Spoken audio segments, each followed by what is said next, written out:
It happened in front of the world's cameras, the moment no one saw coming. Donald Trump, the man who built his reputation on belittling allies and dominating press conferences, suddenly praised the one leader who refused to bow to him. And not just any praise. He called Mark Carney, Canada's Prime Minister, a world-class leader. No other foreign leader has ever earned that title from Trump. Not Macron, not Sunak, not even Netanyahu.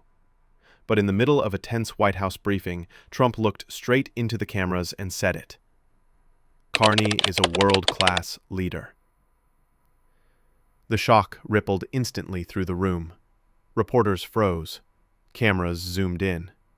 Because everyone knew this wasn't just flattery. It was surrender disguised as diplomacy. For the first time, the man who used tariffs, threats, and pressure to force submission was publicly acknowledging respect. And that single sentence, uttered without a script, without a smile, may have changed the trajectory of North American politics. This wasn't about friendship. This was about recognition of power. And in that instant, the balance between Washington and Ottawa quietly shifted forever. The press room was tense. Questions were flying like bullets, the atmosphere thick with confrontation. A reporter, clearly looking to stir the pot, threw out a question aimed right at Carney, suggesting that the Canadian Prime Minister might be the weak link in US-Canada relations. The room waited for Trump's usual reaction, the smirk, the jab, maybe even a dismissive insult. But something else happened. Trump leaned forward, eyes narrowed, voice steady. "No," he said. "He's a great prime minister, a strong leader, a world-class leader." You could almost hear the air leave the room. This was the same Donald Trump who'd spent years weaponizing humiliation, the same man who turned global diplomacy into a competition of dominance. Yet here he was, interrupting a reporter not to attack, but to defend Mark Carney. And in that instant, everything changed. Because for Trump to publicly defend another world leader, one who'd challenged his tariffs, resisted his pressure, and called out his tactics, meant something profound. It wasn't courtesy. It was recognition. But this wasn't random. This was the result of years of careful strategy, and it all traced back to the man Trump just called world-class. Mark Carney didn't win through bluster or bombast. He won through silence, through the kind of confidence that doesn't need to prove itself. When Trump launched his wave of tariffs and trade threats, Carney didn't respond with outrage or insults. He responded with patience. He didn't take the bait. He studied the numbers, the industries, the ripple effects. He saw how Trump's policies would hurt the very states that voted for him. And he waited. While other world leaders scrambled to appease Trump, Carney did the opposite. He drew boundaries. He made it clear that Canada wouldn't be bullied into bad deals or symbolic handshakes. Every meeting, every statement, every negotiation was deliberate, calm, strategic. That quiet defiance frustrated the White House. Trump's team couldn't figure him out. They were used to outrage, used to reactions. But Carney didn't give them any. He was the eye of the storm, still, focused, unshakable.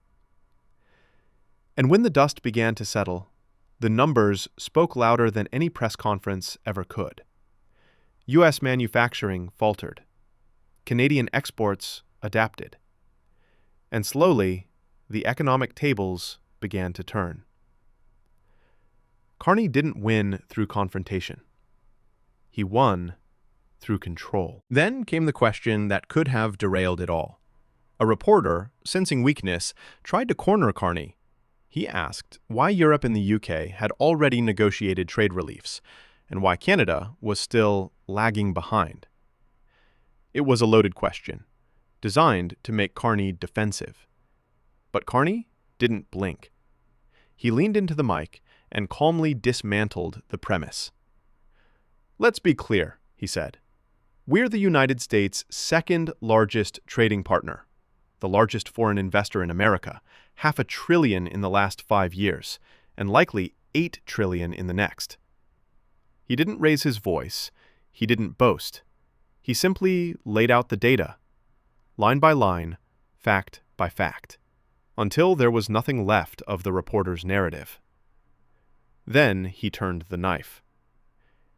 "If you lose Canada," he said softly, "you lose your biggest investor." In that single sentence, Carney reframed the relationship. Canada wasn't America's neighbor. It was America's anchor, the backbone of its stability, the partner it couldn't afford to lose. It wasn't a rebuttal. It was a lesson. And in that moment, Carney didn't just defend Canada. He redefined it. Moments later, Trump took the mic again. This time, the tone was different. "I think the Canadians are going to be very happy," he said. It sounded casual, but for those who understood the context, it was massive. Trump had just signaled that the trade war, the same one he'd started with tariffs and tough talk, was effectively over. And more importantly, it ended on Canada's terms. Behind the scenes, Trump's tariffs had devastated American industries. Farmers were protesting. Manufacturers were laying off workers. The Midwest, Trump's political base, was crumbling under his own policy. Meanwhile, Canada had diversified. It strengthened ties with Asia, expanded energy deals, and boosted domestic production. Carney's steady hand had turned crisis into leverage. Now, Trump had no choice but to sell peace as his own victory. And that's exactly what he did. "We're going to make deals that are good for both countries," Trump said. "The Canadians will be happy." Translation: Carney won, and Trump knew it. The man who once bragged, "I don't need Canada," was now publicly saying he couldn't move forward without it. What happened next was a masterclass in optics. Carney didn't gloat. He didn't rub it in. Instead, he praised Trump, deliberately, strategically. He thanked him for his transformative leadership, for defense commitments, for his global trade efforts. It was a textbook example of diplomatic Aikido, using an opponent's momentum to your advantage. Trump thrives on recognition. He values praise above policy. And Carney gave him just enough to feed his ego, while quietly ensuring that Canada's interests remained untouched. It was theater, but with purpose. Every smile, every nod, every thank you was part of a bigger play. Carney was giving Trump what he wanted most, attention, in exchange for what Canada needed most, stability. That's not manipulation. That's mastery. In less than 24 hours, Carney turned what could have been a hostile meeting into a diplomatic showcase. He didn't just match Trump's game, he rewrote the rules. By the time the cameras stopped rolling, something subtle but monumental had changed. For decades, Canada was seen as America's polite neighbor, cooperative, quiet, rarely leading global headlines. But now, the entire world was watching a new dynamic unfold. Mark Carney wasn't standing behind the U.S. president. He was standing beside him. Equal height, equal footing, equal power. In the eyes of the world, Canada had become a stabilizing force, a nation that could negotiate with superpowers without losing its identity, a country that didn't shout but still commanded the room. From trade to defense, energy to diplomacy, Canada was no longer waiting for Washington's approval. It was setting the tone. And for the first time in a long time, even Trump's closest advisors had to admit, Canada wasn't just part of the conversation, it was leading it. The real story wasn't about tariffs or trade. It was about temperament. Carney's strength wasn't in confrontation, it was in conviction. He proved that leadership doesn't need chaos, only clarity. That respect can't be demanded. it must be earned. In a world where shouting dominates headlines, Carney reminded everyone that calm is not weakness, it's control. Trump may dominate the stage, but Carney owned the narrative. Because in every power struggle, the one who speaks least often commands the most.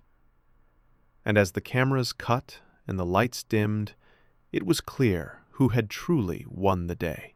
That press conference wasn't just a diplomatic meeting. It was history captured in real time, the moment a new balance of power emerged between Ottawa and Washington. Trump's words, "world-class leader," will echo for years. But what history will remember isn't what Trump said, it's why he said it. Because for once, the man who demands loyalty gave respect, not out of generosity, but out of recognition. Mark Carney didn't just earn Trump's praise, he earned the world's attention. And as the headlines fade and the politics shift, one truth remains. Canada isn't following anymore. It's leading. This is Northern Pulse, where the quiet moments reveal the loudest truths. Tell us below, was this Carney's greatest diplomatic victory yet? Or just the beginning of Canada's rise as a true world power?